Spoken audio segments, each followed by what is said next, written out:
రేవంత్ రెడ్డి ఆదేశాలతో అధికార యంత్రాంగం కదిలింది. పాలమూరులో ఇసుక అక్రమ రవాణాపై అధికారులు కన్నెర చేశారు. పెబ్బేరు మండలం రాంపూర్ సమీపంలో 3200 ఇసుక డంపులు సీజ్ చేశారు. దీనికి సంబంధించి మరింత సమాచారాన్ని మా ప్రతినిధి అందిస్తారు.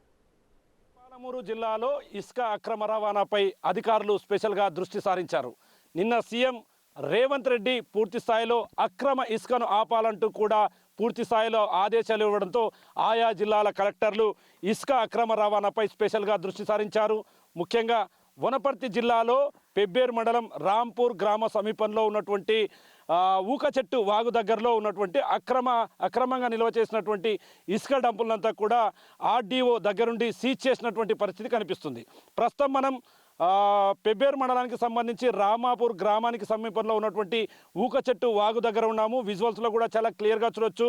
దాదాపుగా బీఆర్ఎస్ పార్టీకి సంబంధించి ఆ పార్టీ అధికారంలో ఉన్నప్పుడు స్థానికంగా ఉన్నటువంటి బీఆర్ఎస్ నేతలంతా కూడా ఇసుక డంపులను ఏర్పాటు చేసి వాటిని రాత్రి వేళలో వాహనాల్లో తరించి లక్షల రూపాయలు కొల్లగొట్టడానికి ప్లాన్ చేస్తూ వచ్చారు. ఈ క్రమంలోనే రాష్ట్రంలో కాంగ్రెస్ పార్టీ అధికారంలోకి రావడం, సీఎం రేవంత్ రెడ్డి నిన్న పూర్తి స్థాయిలో అధికారులపైన పూర్తిగా సీరియస్ అయినటువంటి పరిస్థితి కనిపిస్తుంది. 48 గంటల్లోగా మీ తీరు మార్చుకోవాలి, అక్రమ ఇసుక రవాణాకు అడ్డుకట్ట వేయాలని చెప్పి కూడా ఆదేశాలు జారీ చేశాడు. ఈ క్రమంలోనే వనపర్తి జిల్లాలో రాంపురం గ్రామం సమీపంలో ఉన్నటువంటి ఈ వాగులో దాదాపు 3200 ట్రాక్టర్ల ఇసుకను ఆర్డీఓ దగ్గరుండి సీజ్ చేశాడు. ఎవరైతే ఈ అక్రమంగా ఇసుక డంపులను ఏర్పాటు చేశారో వారికి సంబంధించినటువంటి వివరాలన్నీ కూడా తీసుకునే ప్రయత్నం చేస్తున్నారు. వారికి సంబంధించి పూర్తి డీటెయిల్స్ వస్తే వారిపైన క్రిమినల్గా యాక్షన్ తీసుకునేందుకైతే పోలీసులు రంగం సిద్ధం చేస్తున్నారు. దీనిపై ఇప్పటికే వనపర్తి జిల్లా కలెక్టర్ పూర్తి స్థాయిలో ఫైర్ అవుతున్నాడు.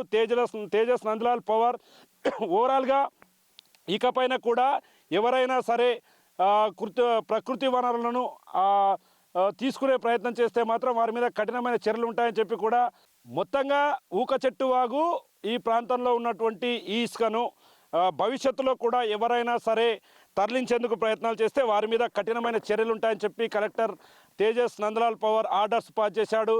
ఓవరాల్గా గతంలో పూర్తి స్థాయిలో ఈ ఊక చెట్టు వాగు నుంచి పెద్ద ఎత్తున ఇసుకను అక్రమంగా తరలించి లక్షల రూపాయలు, కోట్ల రూపాయలు కొల్లగొట్టినటువంటి పరిస్థితి కనిపిస్తుంది.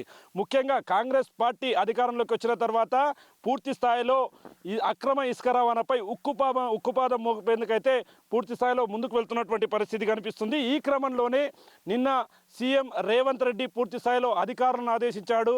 ఖచ్చితంగా అక్రమ ఇసుక రవాణాను అడ్డుకట్ట వేయాలి, రాబోయే రోజుల్లో ఇసుకను ప్రజలందరూ వాడుకునేందుకు కొత్త పథకాన్ని అమలులోకి తెస్తాము. కాబట్టి ఇప్పటి వరకు జరిగిందంతా కూడా మర్చిపోవాలి, 48 గంటల్లో అధికారులంతా కూడా తీరును మార్చుకోవాలనే కోణంలో కూడా పూర్తిస్థాయిలో ఫైర్ అయ్యాడు. ఈ క్రమంలోనే ఉమ్మడి పాలమూరు జిల్లాకు సంబంధించినటువంటి 14 నియోజకవర్గాలలో సైతం పూర్తి స్థాయిలో వాగులలో అక్రమంగా ఎక్కడైతే ఇసుకను తరలిస్తున్నారో వాటిపైన పూర్తి స్థాయిలో అధికారులు దృష్టి సారించారు.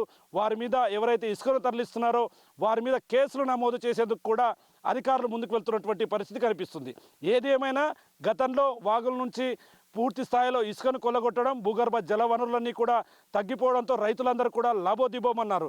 కానీ కాంగ్రెస్ గవర్నమెంట్ అధికారంలోకి రావడం, సీఎం రేవంత్ రెడ్డి ఆదేశాలతో పూర్తి స్థాయిలో ఈ అక్రమ ఇసుక రవాణాకు అడ్డుకట్టపడడంతో ప్రజలంతా కూడా పూర్తి స్థాయిలో దీనికి హర్షం వ్యక్తం చేస్తున్నటువంటి పరిస్థితి కనిపిస్తుంది. ఇది ఓవరాల్గా అక్రమ ఇసుక రవాణా అడ్డుకట్టకు సంబంధించినటువంటి లేటెస్ట్ అప్డేట్. కెమెరా పర్సన్ నగేష్తో శంకర్ గౌడ్, బిగ్ టీవీ, ఊక చెట్టు వాగు నుండి.